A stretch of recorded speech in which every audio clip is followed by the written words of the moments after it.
Hi everyone, my name is Frank Yang, and this summer I was a SURF student with Professor Harry Atwater. Today I'm going to be discussing my research on coupling hexagonal boron nitride quantum emitters to dielectric metasurfaces. To motivate this work, I want to first discuss what is a single photon source. A single photon source is an emissive species that's capable of emitting a single photon on demand, and in this way generates light that's inherently non-classical. So these sources are really interesting because they can enable truly quantum technologies. One example is a quantum key distribution, which is a type of secure communication scheme that takes advantage of superposition to detect eavesdroppers. So here Alice wants to send a stream of photons, some signal down to Bob, and Eve wants to eavesdrop. But she can't do this without revealing her presence to Alice and Bob. Another example of an application is quantum computing and simulation, in which photons are used as quantum bits, and quantum metrology. So here's an interferometry setup used for super resolved phase measurements that use entangled photons. So many material platforms have been studied and exhibit single photon emission. These include trapped ions in atoms, nitrogen vacancy centers in diamond, carbon nanotubes, quantum dots, and organic molecules. Today I'm going to be focusing on color defects in hexagonal boron nitride, which is a 2D material with wide band gap. So hexagonal boron nitride, or HBN, is a very promising material platform for single photon emission because it has a lot of attractive properties, and these include emission in the visible to near IR, record high brightness, narrow emission spectra at room temperature, and low intensity of the phonon sidebands compared to the zero phonon line. So here are two figures from a report from a couple years ago reporting single photon emission in HBN. This is the PL spectra for multi-layer and monolayer HBN at room temperature, and this is a correlation measurement that shows photon antibunching. So a couple of key advantages of HBN are that it's a van der Waal material, meaning that it offers ease of integration with photonic devices, and because of its thin nature, it has reduced optical losses that can occur due to index mismatch and total internal reflection, which is an issue, for example, with nitrogen vacancy centers. Now I want to discuss a different type of 2D material, an artificial material, and this is called a metasurface. Metasurfaces are two-dimensional arrays of scatterers that can offer extremely fine control over the amplitude, phase, and polarization of light. Metasurfaces operate on the same principle as phased antenna arrays, which are actually a very mature microwave technology. So here's a nice animation of a phased array that's doing beam steering. It's quite easy to understand how metasurfaces work using Huygens principle. So here, each element of a metasurface is treated as the source of a secondary wavelet, and it's the constructive and destructive interference of these wavelets that gives us control over the wavefront. Many applications have been shown using metasurfaces. These include holograms, dynamic beam steering, metalenses, polarizers, carpet cloaking, the list goes on. In this project, I'm interested in interfacing quantum emitters with meta-photonics. And I have a final goal of improving the efficiency of photon extraction from these point emitters and also control of their far-field radiation pattern. So I'm interested in interfacing a real two-dimensional material like hexagonal boron nitride with an artificial 2D material like a metasurface. The first step in this process is the design of the metasurface. So in recent years, dielectric metasurfaces have become very popular because they can avoid the intrinsic ohmic losses that are present in plasmonics. In general, high index and low loss dielectrics are desired. So for this purpose, I select silicon carbide. And I'm going to choose a design wavelength of lambda equals 630 nanometers, which corresponds to a color center in HBN. So here I take this cylindrical silicon carbide resonator and excite it with a plane wave. I record the scattering cross-section, which is plotted here in blue, and then I take the internal fields of the silicon carbide to perform a multipole decomposition and determine which components are contributing to which peaks in the scattering cross-section. So here I plotted the magnetic dipole, electric dipole, magnetic quadrupole, and electric quadrupole modes.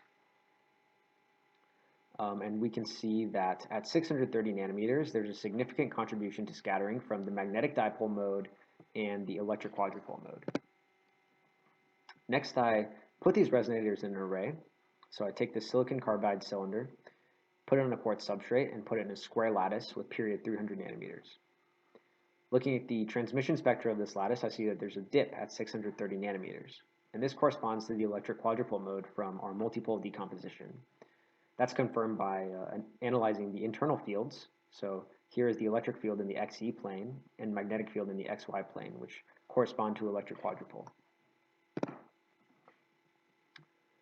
Now I want to optimize these metasurface building blocks. So again, I take this cylinder in a periodic lattice and excite it with a plane wave, only this time I vary the radius. So here I've plotted for lambda equals 630 nanometers, the transmission and phase for radius between 40 nanometers to 140 nanometers. And we see that we have fairly high transmission and a full 2 pi phase range as we vary the radius. So this 2 pi phase is the requirement for metasurface operation. And by discretizing this 2 pi into 6 components, I can select the optimal metasurface building blocks with high transmission. So we have average transmission of 97 to 98%, which means that we are capable of designing highly efficient dielectric metasurfaces. And this efficiency is very important, especially when dealing with single photon sources, because any source of loss is going to degrade the photon statistics. Now we're ready to design a device, and to start with, I'm going to design a Metalens, which has this hyperboloidal phase profile. So I take focus as 5 micron and a 9 micron diameter metasurface, and here I plotted the spatial phase profile as well as the corresponding resonator geometry. So overlaid are the resonators that correspond to each phase. And using full wave simulations, we can confirm that this device does work in focusing the fields. So here is the XZ plane, E squared, and here is the XY plane at the focal plane. And so the beam spot here at the focal plane has a full width half max of 544 nanometers, and the device in general has a focusing efficiency of 52%. At this point, we're ready to design a device that's more applicable for my application, interfacing with a point source. So we decide to do a beam collimator, which has the same hyperboloidal phase profile as a Metalens. In general, you can understand this as a good lens will make a good collimator, and this can be explained with reciprocity arguments. So I take a focal length of 5 micron and again a 9 micron diameter metasurface, and the device looks like this. So there's a dipole source embedded in a thin layer of HBN. Dipole source emits. This emission is collected by the metasurface and collimated. And here's the phase profile and corresponding resonators. So here I plotted the farfield radiation pattern of HBN of a point emitter in HBN, so no metasurface. With the addition of a metasurface, we see that the emission can become highly directional, which is very promising. And here I'm showing experimental setup for testing this Metalens. So we would pump a HBN color center with a 532 laser, and this dipole source will emit. This emission will be collected by the metasurface and collimated. And then later on, we can filter out the pump beam with a dichroic. So up until now, we've shown that the directionality of HBN color center emission can be achieved using a metasurface. And I want to ask the question of how else can we improve this device? Well, one way is to engineer the spontaneous decay rate of the emitter. As it turns out, the emission rate of a quantum emitter is not an intrinsic property. It depends on the local environment. And to explain this, let's look at this diagram. So first we have an emitter in free space, and it has a spontaneous decay rate gamma 0. Now if I add an antenna very near to this emitter, the spontaneous decay rate will change to some gamma total. And the reason for this is because this antenna is altering the local density of states. So this ratio of gamma total in the presence of antenna and gamma zero in free space is called the Purcell factor. And in general, gamma total, this spontaneous decay rate in the presence of an antenna, has a component of decay into radiative channels and non-radiative channels. So for us, we want to maximize decay into radiative channels. And so gamma radiative by gamma zero here is our sort of figure of merit, the radiative enhancement or radiative Purcell factor. So can we achieve directional emission and high radiative enhancement? Let's see. The strategy we take is to use a dielectric-plasmonic resonator. So here's a schematic of our system. So a silicon carbide cylinder with a hexagonal boron nitride gap spacer and metal silver back reflector. So these types of resonators are useful because they can offer strongly confined fields with low losses. And the intuitive way to think about this is that surface plasmons are propagating on this HBN silver interface. They're reflecting along the cylinder boundaries, and for wave vectors in which this reflection results in constructive interference, we have resonance. So here is a very insightful formula for the Purcell factor. And here P0 is power radiated by the dipole in homogeneous media.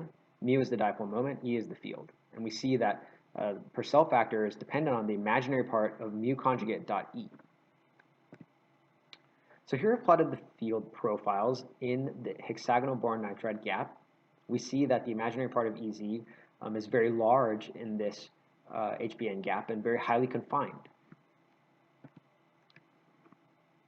Next, I do a spatial mapping of the Purcell factor for a Z-oriented dipole, and we see that the result matches our intuition. For high imaginary part of EZ, we have high Purcell factor. And here's a cross-section for y equals 0. And from this, we learn that the spatial position for the dipole at which the Purcell factor is maximized is x equals 44 nanometers.